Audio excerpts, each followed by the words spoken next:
Hello friends, good evening. Maths fun के इस नए वीडियो में आपका स्वागत है। आज हम बात करेंगे इक्वेशन के साथ, समीकरण। हमारे पास कुछ समीकरण है, कुछ द्विघात समीकरण है, कुछ त्रिघात है और कुछ का पावर 4 भी है, चतुर्घाती भी है।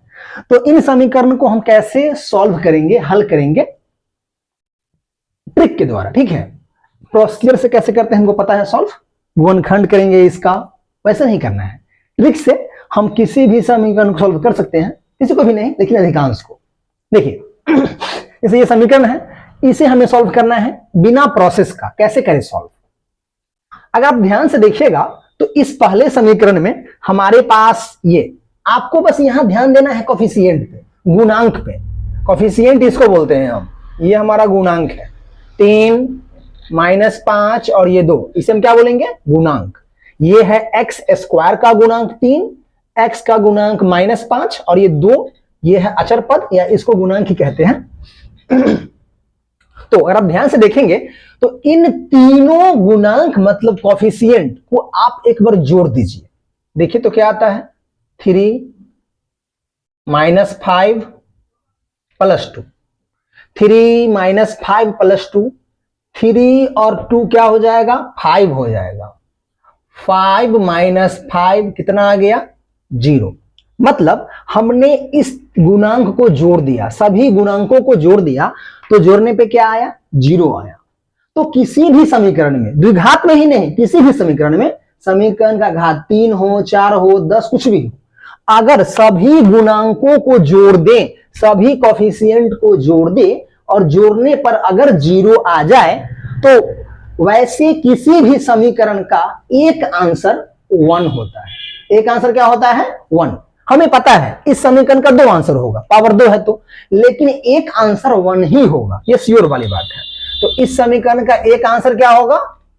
1 होगा। अब देखिए यहां आइए, अगर आप यहां भी फोकस करें गुणांक पे, कोफिशिएंट पे, 4 -6 3 और ये रहा -1, आप देख पा रहे हैं गुणांक को एक बार देखिए जोड़ के क्या होता है। ये आपका है 4, ये है -6, ये है +3, ये है -1।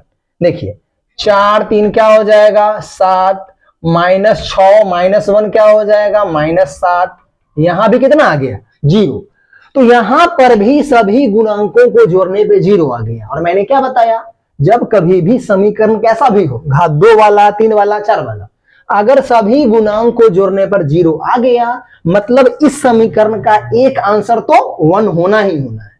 इसका 3 आंसर होगा, बाकी 2 क्या होगा वो बाद में बात करेंगे। फिलहाल के लिए कहते हैं इसका एक आंसर क्या होगा? 1 होगा। ये आपको आई समझ में? कोई भी समीकरण हो, अगर गुणांक को जोड़ने पर 0 आ गया, उसका एक आंसर 1 होगा। गुणांक को जोड़ने पर 0 आ गया, एक आंसर 1 होगा। ठीक है, अब देखिए, अब बात करते हैं इन समीकरण के साथ। इसमें क्या है, अगर आप यहां देखेंगे तो यहां पर गुणांक क्या है? यहां पे गुणांक है 4, 4 6 10, 10 2 12।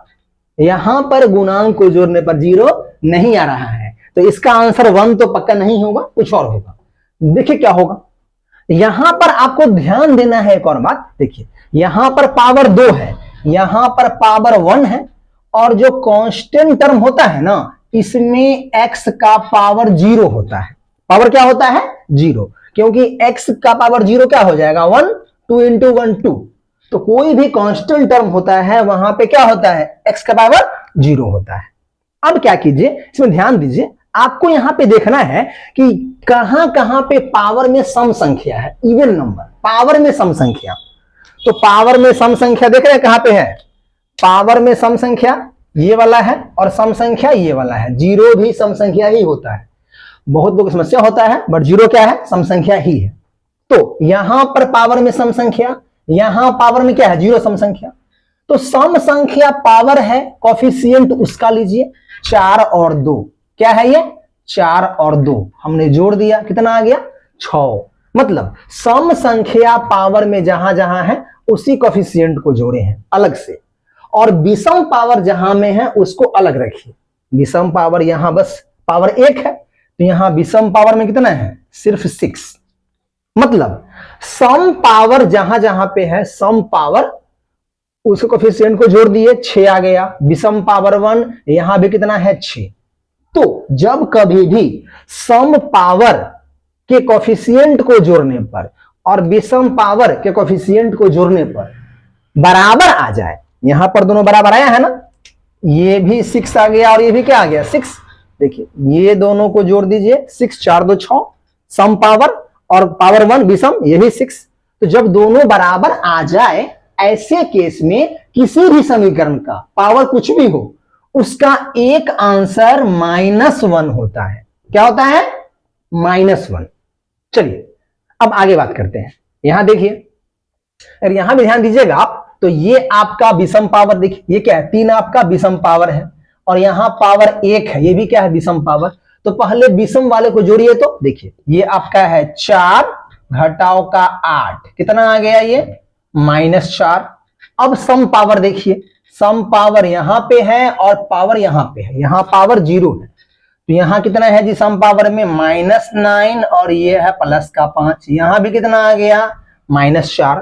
तो मैंने विषम पावर के कोफिशिएंट को अलग जोड़ा और सम कोफिशिएंट को अलग जोड़ा, दोनों क्या आ गया, बराबर आ गया। मतलब इस समीकरण का भी एक आंसर क्या होगा, -1 होगा।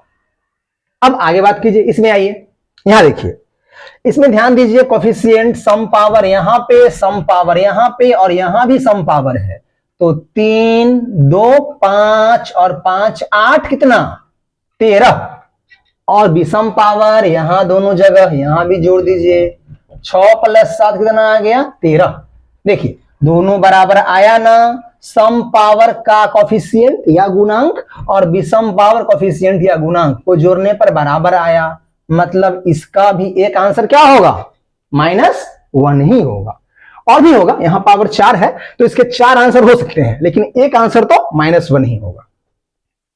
हमारे पास एक और ट्रिक है इसके लिए, यहां देखिए, आप इस तीनों समीकरण को ध्यान से देखिए, आपको इस तीनों में कुछ खास बात दिख रहा है, कुछ कॉमन बात, ध्यान दीजिए। ये द्विघाती समीकरण है, ये त्रिघाती है, ये घात 4 है, तो अलग अलग है, लेकिन इन चारों में कॉमन क्या है जो मैं देख पा रहा हूं, यहां पर है ना कांस्टेंट टर्म यहां भी गायब है, कांस्टेंट टर्म यहां भी गायब है और कांस्टेंट टर्म यहां भी गायब है। तीनों ही समीकरण में क्या है, कांस्टेंट टर्म गायब है। तो कोई भी समीकरण हो, घात 2 वाला, घात 3 वाला, घात 4 वाला, अगर उसमें कांस्टेंट टर्म गायब है, इसका मतलब यह हुआ कि इन तीनों ही समीकरण का एक आंसर 0 होगा। एक आंसर क्या होगा, 0 होगा। कोई भी समीकरण जहां पे कांस्टेंट टर्म है ना, ये वाला, जैसे यहां पर था 2 था, यहां -1 था, ये 5 था, ये 8 था, इसे क्या बोलते हैं, कांस्टेंट टर्म या अचर पद। तो यहां पर गायब है, तीनों में गायब है, तो इस तीनों का एक आंसर क्या होगा, 0 होगा। बाकी आंसर क्या होगा पता नहीं, एक तो 0 ही होगा। इतना आपको अच्छे से आया समझ में? अगर आपको ये अच्छे से आ गया समझ में, तो मैं आपको एक क्वेश्चन दे रहा हूं और आपको बताना है कि उस समीकरण का आंसर क्या होगा।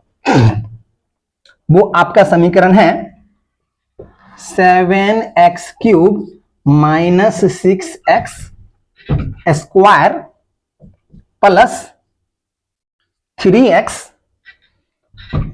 + 16 = 0। आपको कमेंट बॉक्स में बताना है इस समीकरण का आंसर क्या होगा। ओके, ऐसे ही और इंटरेस्टिंग टॉपिक को समझने के लिए, शॉर्ट ट्रिक के लिए हमारे चैनल को सब्सक्राइब कीजिए, शेयर कीजिए, लाइक कीजिए और कमेंट भी दबाइए। Thank you.